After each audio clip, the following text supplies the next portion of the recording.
For 2,000 years, this verse has been used to tell people to shut up and take it. Turn the other cheek. Don't fight back. Don't stand up for yourself. Just absorb the blow and stay quiet. It has been preached at abused spouses. It has been preached at oppressed people, told to accept their oppression. It has become, in the popular imagination, the ultimate symbol of religious passivity. A doormat with a Bible verse stapled to it. And almost none of that is what Jesus actually said. Because the moment you understand what a slap on the right cheek actually meant in the first century, and what Jesus told people to do about it, the whole verse flips. This is not a command to lie down. It is a command to stand up in a way that the people striking you cannot control. Once you see it, you cannot unsee it. Let's get into the text. Matthew 5:38-39. You have heard that it was said, an eye for an eye, and a tooth for a tooth. But I say to you, do not resist the one who is evil. But if anyone slaps you on the right cheek, turn to him the other also. Set the scene. This is the Sermon on the Mount, the same hillside where Jesus spent chapters raising the bar on what righteousness actually means. He has just quoted the law of retaliation, an eye for an eye, which most people misread as a call for revenge. It was actually a limit on revenge. In the ancient world, if you knocked out my tooth, my family might kill your whole household in return. The law of exact retaliation existed to stop escalation. One eye for one eye. No more. It was mercy, dressed as law. But Jesus is not satisfied with limiting revenge. He wants to end the whole cycle. And the way he does it is with three specific, concrete scenarios: turning the cheek, giving the cloak, walking the extra mile. Most people only remember the first one, and they remember it wrong. Start with the detail. Almost every reader skips right past. He does not say if someone slaps you. He says if someone slaps you on the right cheek.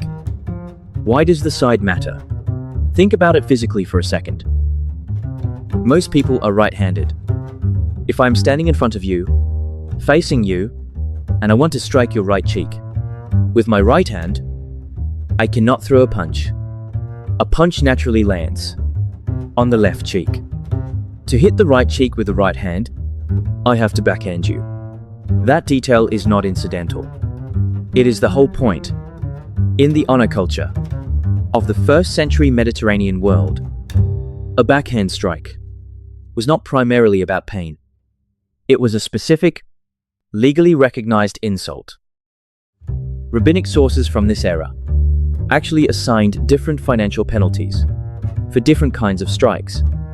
A backhand slap was punished more severely than a strike with a closed fist, precisely because it was understood as a deliberate act of humiliation, not violence between equals.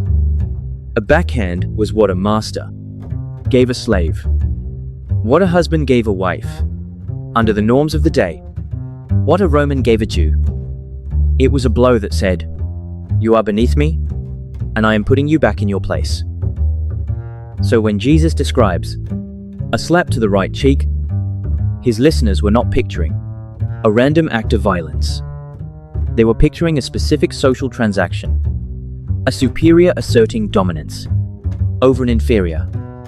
And the question underneath the question is not how do I respond to violence?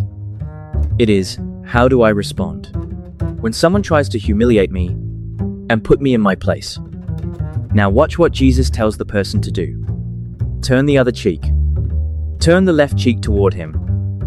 If the striker wants to hit the left cheek now, he has a problem. He cannot backhand it, not from that position. His only option is an open-handed slap or a closed fist.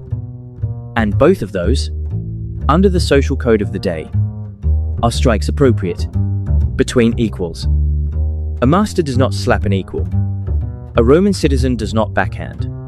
another Roman citizen. The moment the second cheek is presented, the striker is forced into an impossible choice. Hit again, and you have to treat this person as your equal, which undoes the entire point of the first strike. Or don't hit again, and you have just been publicly and calmly told that your attempt to humiliate this person did not work. This is not submission. This is the exact opposite of submission. The person being struck has just taken control of an interaction they did not start. They cannot stop the first blow, but they can determine what the second one means. Turning the cheek does not ask for another humiliation. It refuses the humiliation that was already given and hands the aggressor a mirror. Jesus is not telling people to be doormats.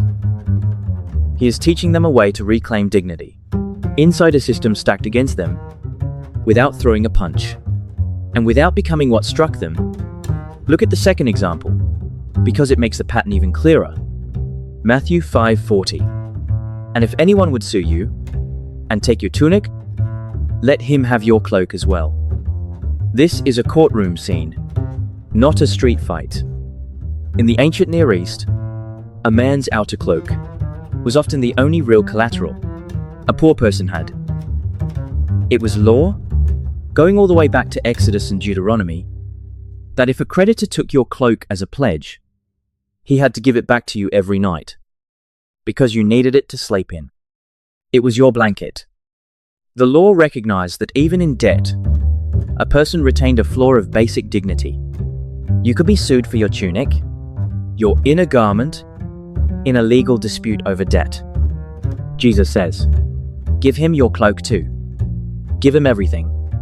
And think about what that actually does. In that culture, being naked in public was not primarily your shame. It was the shame of whoever was looking at you. Ancient texts from this world repeatedly link seeing someone's nakedness with the shame of the viewer, not just the exposed person. So a debtor who strips down completely, in the middle of a legal proceeding, handing over both garments, has just turned the humiliation of poverty back onto the very system extracting it from him. He has nothing left to give, and everyone in that courtroom now has to watch what predatory lending actually does to a human being. Stripped bare, literally, in front of them. It is not passive. It is public theater with a point. It exposes the system by complying with it completely, all the way past the point the system was comfortable with. Now the third example, Matthew 5:41. And if anyone forces you to go 1 mile, go with him 2. The word behind forces is angereia, a specific legal term. Under Roman occupation, a Roman soldier had the legal right to conscript a local civilian to carry his pack for exactly 1 mile. Not 2. 1. This was a hated practice. It was a daily, visible reminder of occupation, a Roman boot literally resting on a Jewish shoulder for the length of a mile, whether that person wanted to carry it or not. Jesus says, when that happens, carry it a second mile. Here is what almost nobody catches about this instruction. The soldier is now in violation of his own regulations. Roman military discipline was strict about the 1 mile limit, precisely because forcing excessive labor on conquered populations created unrest. If a soldier allowed a civilian to carry his pack past the legal limit, he could face punishment. So the person who was conscripted, who had no choice about the first mile, suddenly has all the choice in the world about the second one. And that choice puts the soldier in an uncomfortable position he did not ask for. Please, sir, let me carry this further. Now, the soldier has to decide whether to stop the person, which looks strange, or let it continue, which breaks the rule the whole system depends on. 3 scenarios. A slap that asserts dominance. A lawsuit that strips a debtor of dignity. A conscription that reduces a person to forced labor. In every single case, Jesus does not tell people to fight back, and he does not tell them to comply quietly. He tells them to do something the oppressor did not plan for. Take the exact tool of domination being used against you, and push it past the point where it works. This is why "do not resist the one who is evil" is one of the most misread lines in the whole sermon. The Greek word behind resist is antisthenai, and it is a military and legal term. It does not mean do nothing. It means something closer to do not resist violently, do not meet force with force, do not fight fire with fire. Antisthenai is the language of armed opposition, of standing your ground in battle formation. Jesus is not banning response. He is banning a specific kind of response, the kind that mirrors the violence back and keeps the cycle spinning. There is a scholar named Walter Wink, who spent years studying exactly this passage, in its historical context, and he gave this pattern a name that has stuck ever since. He called it the third way. Not fight, not flight. A third option that refuses to be degraded and refuses to degrade in return. And once you see the pattern, you realize this fits everything else Jesus does in this same sermon. He has already said that anger itself is the seed of murder, that lust is the seed of adultery. He is not interested in managing the outward act, while leaving the inward posture untouched. Revenge, even limited revenge, an eye for an eye, still leaves you standing in the same posture as the person who wronged you. Jesus wants something that breaks the posture entirely. Not weakness, not surrender. A response so unexpected that it exposes the whole logic of domination for what it is. This is exactly what Jesus does, with his own body a few years later. Isaiah had already described the suffering servant this way centuries earlier, giving his back to those who struck him, and his cheeks to those who tore out his beard, not hiding his face from disgrace and spitting. Isaiah 50-6. Jesus walks toward his own arrest, and does not fight the soldiers who come for him. He tells Peter to put the sword away. He stands in front of Pilate, and does not defend himself with the kind of words that would have saved him. And on the cross, the man who taught turning the other cheek absorbs the ultimate backhand of human history, without ever ceasing to be who he was. But here is what people miss when they use his silence to justify silence in the face of abuse.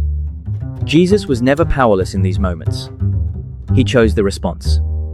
That is the entire difference.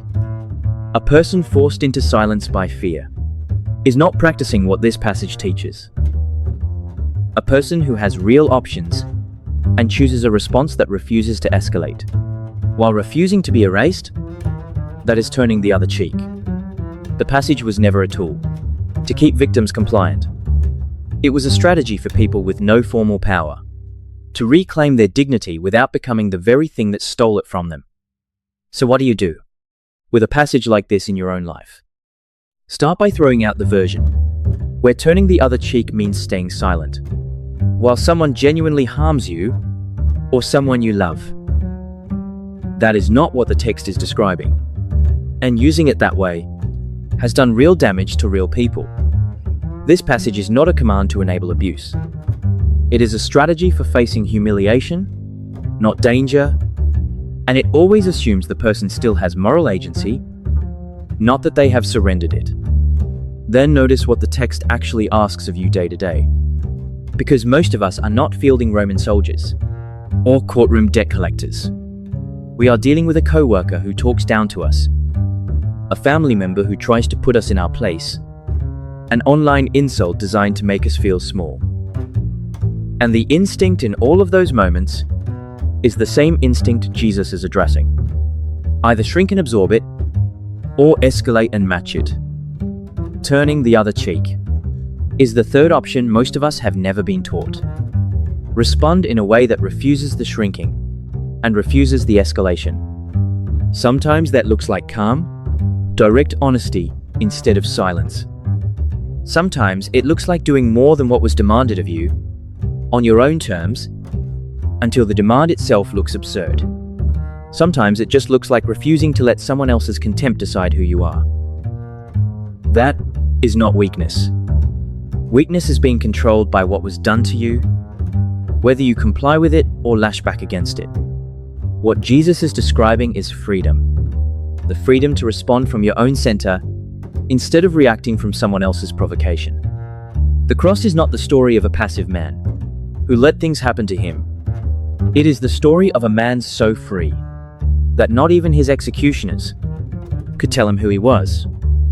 If this changed how you read that verse, subscribe. Leave a comment, even one word. Share this with someone who was taught that turning the other cheek means staying small. Pray for us as we keep digging into these texts. And may the one who bore every blow without losing himself teach you to stand in that same freedom. God bless you.